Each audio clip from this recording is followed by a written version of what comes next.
పిల్లలు వృద్ధాప్యంలో తమ తల్లిదండ్రులను ఎందుకు విడిచిపెడతారో ఒక వృద్ధ రాబందువు వివరించింది. ఫ్రెండ్స్, ఈ వీడియో చాలా ఇన్ఫర్మేటివ్గా ఉండబోతుంది. ప్రతి ఒక్కరూ స్కిప్ చేయకుండా లాస్ట్ వరకు చూడండి ఫ్రెండ్స్, ఎందుకంటే ప్రతి ఒక్కరూ ఏదో ఒక రోజు ముసలివారవ్వాల్సిందే. ఈ రోజు చిన్నతనంలో ఉన్నవాళ్ళు రేపు యవ్వనంగా మారుతారు, తర్వాత యువకుడవుతారు. భవిష్యత్తులో వృద్ధాప్యాన్ని కంపల్సరిగా అంగీకరించాల్సిందే. ఏమి చేసినా ఇది జరగక మానదు.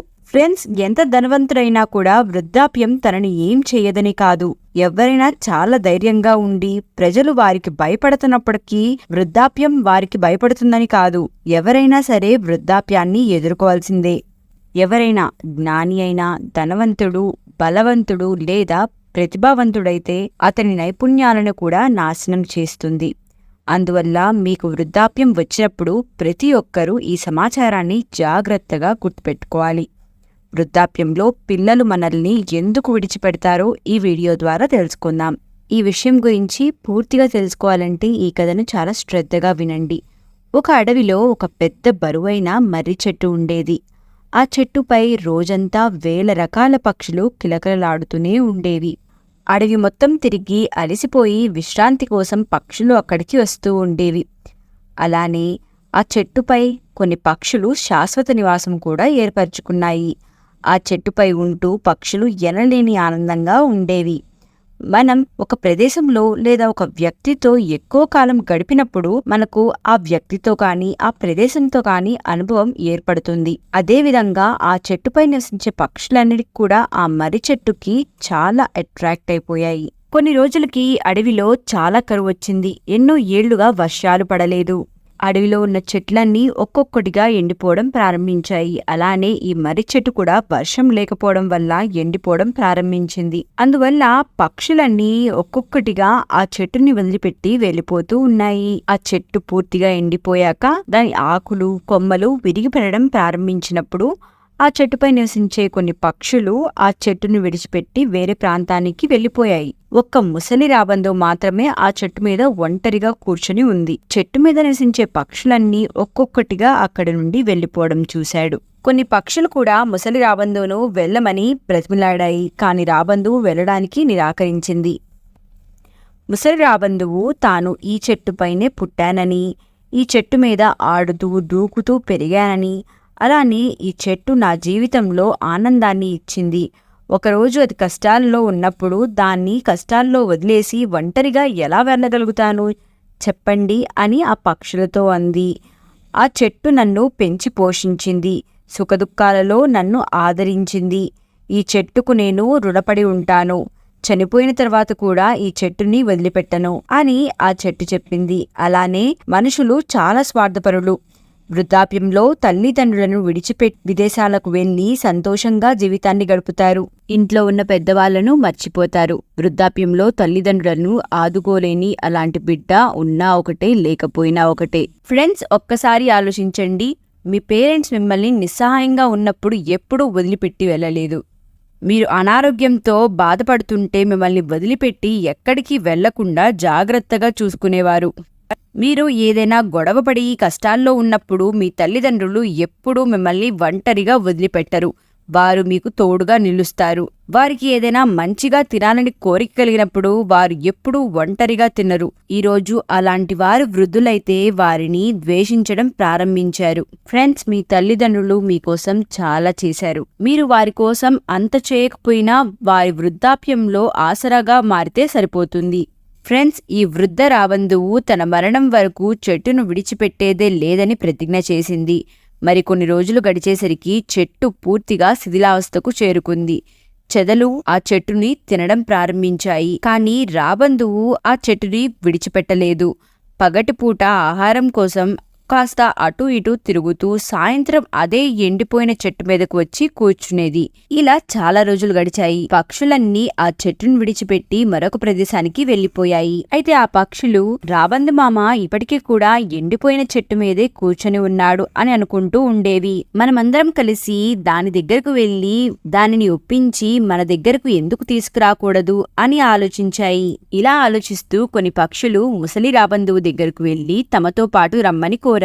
వాళ్ళు ఇలా అన్నారు, రాబందు మామ, మీరు ఎండిన చెట్టు మీద ఎక్కడ కూర్చుంటారు?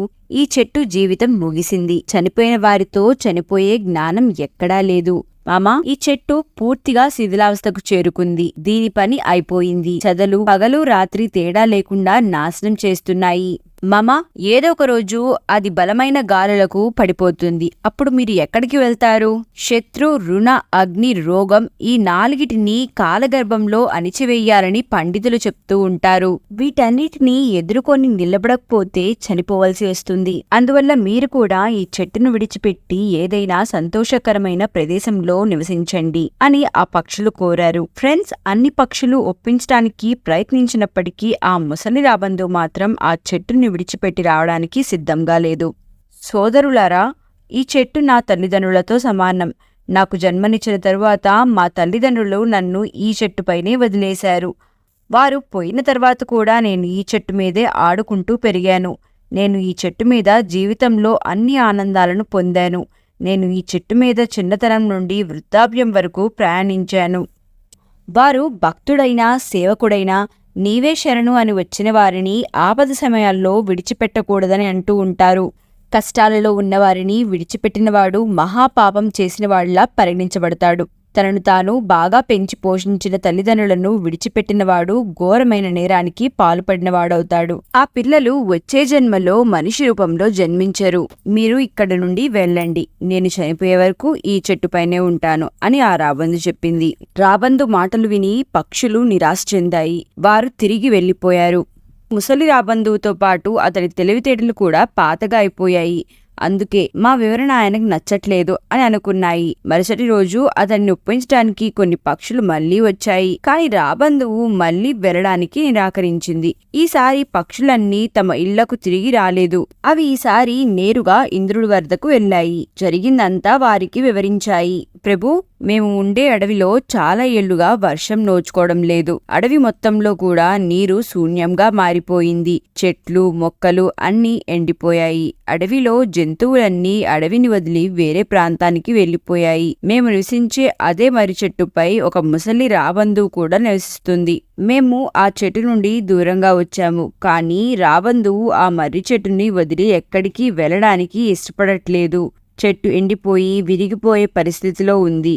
అది ఎప్పుడైనా పడిపోవచ్చు. ప్రభు, మేము అతన్ని వెళ్ళిపోమని చెప్పడానికి వెళ్ళాము.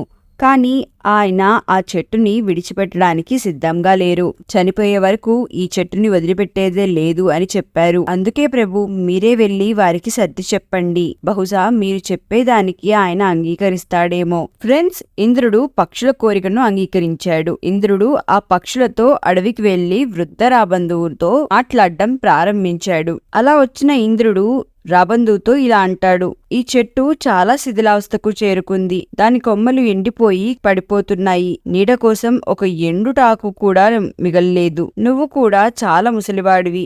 ఏదో ఒక రోజు ఈ చెట్టు పడిపోతే మీరు చనిపోవచ్చు. అందువల్ల ఈ చెట్టును వదిలి సురక్షితమైన ప్రదేశానికి వెళ్ళండి అని చెప్పాడు. ఇంద్రుడి మాటలు విన్న ఆ ముసలి రాబందువు ఇలా అంటుంది: ప్రభు, ఒక విషయం చెప్పండి. నేను పుట్టగానే మా తల్లిదండ్రులు నన్ను ఈ చెట్టు మీద వదిలేసి స్వర్గానికి వెళ్ళిపోయారు. నేను నిస్సహాయంగా ఉన్నప్పుడు ఈ చెట్టు నన్ను పెంచి పోషించింది. నేను దానితో ఆడుకున్నాను.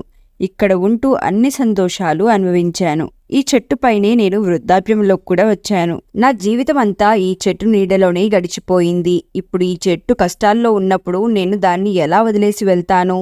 కానీ చాలా మంది ఆపదగాని లేకపోతే నిరుపేదగా మారినప్పుడు అలా మారిన వారిని విడిచిపెట్టి దూరంగా వెళ్లిపోతారు.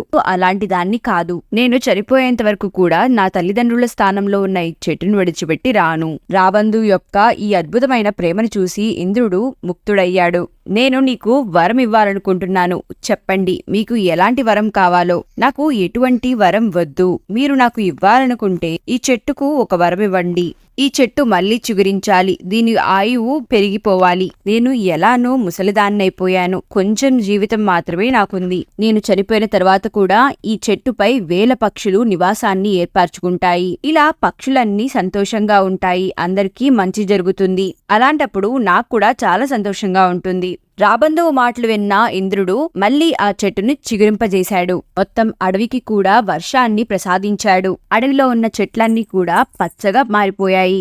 ఏ జంతువులు పక్షులు ఆ అడవిని వదిలేసి వెళ్ళిపోయాయో మళ్ళీ తిరిగి అదే అడవికి వచ్చేశాయి. అన్ని పక్షులు కూడా ఆ రాబందువును దేవతలా చూడడం ప్రారంభించాయి. దానికి కావలసిన ఆహారం నీళ్లు అన్నీ అవే తీసుకుని వచ్చి పెట్టేవి. ఈ విధంగా ఆ ముసలి రాబందువు జీవితం చాలా సుఖంగా గడిచింది. మనం తెలుసుకోవాల్సింది ఏంటంటే మన వాళ్ళు ఎవరైనా సరే ఆపదలో ఉన్నప్పుడు అపాయంలో ఉన్నప్పుడు వారిని వదిలేసి వెళ్ళకూడదు. ఫ్రెండ్స్, మిమ్మల్ని పెంచి పోషించిన తల్లిదండ్రులను వృద్ధాప్యంలో ఉన్నప్పుడు వారు నిస్సహాయ స్థితిలో ఉన్నప్పుడు చూసుకోకపోతే మీ జీవితానికి అర్థమే లేకుండా పోతుంది. మిమ్మల్ని పెంచి పోషించడంలో వాళ్ళు చాలా కష్టపడి ఉంటారు, చాలా కష్టాలను ఎదుర్కొని ఉంటారు. అలాంటి వారికి వృద్ధాప్యంలో ఉన్నప్పుడు మద్దతుగా నిలవడం మన బాధ్యత. ఫ్రెండ్స్, ఇది ఈ రోజు వీడియో. ఈ వీడియో నచ్చితే లైక్ చేయండి. అలానే మీ ఫ్రెండ్స్కి ఫ్యామిలీకి ఈ వీడియోని తప్పకుండా షేర్ చేయండి. మా ఛానల్ని సబ్స్క్రైబ్ చేయడం మాత్రం మర్చిపోవద్దు. మళ్ళీ కలుద్దాం. Thank you for watching.